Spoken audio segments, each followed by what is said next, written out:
আইপিএলে মুম্বাই ইন্ডিয়ান্সের বিপক্ষে নিজেদের শেষ ম্যাচে চেন্নাই সুপার কিংসের সবচেয়ে খরুচে বোলার ছিলেন মুস্তাফিজুর রহমান। 4 ওভারে ফিজ দিয়েছেন 55 রান। তবে গুরুত্বপূর্ণ সময়ে টিম ডেভিডের উইকেট তুলে নিয়ে চেন্নাইয়ের জয়ের পথটা সহজ করেছিলেন মুস্তাহ। তাই লখনৌ সুপার জায়ান্টসের বিপক্ষে ফিজের ওপর আস্থা রাখে ধোনির দল।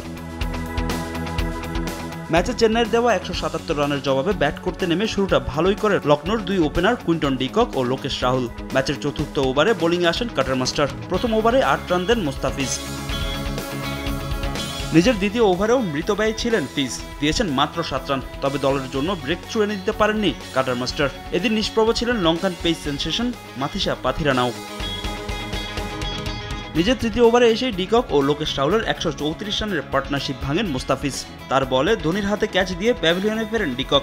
আর রবীন্দ্র জাদেজার অসাধারণ ক্যাচে পাথিরানার শিকার হন রাহুল। তবে আউট হওয়ার আগে দলের জয়ের ভিত করে দেন এই দুই ব্যাটার। শেষ পর্যন্ত 8 উইকেট হাতে রেখে জয় পায় লখনৌ সুপার জায়ান্টস।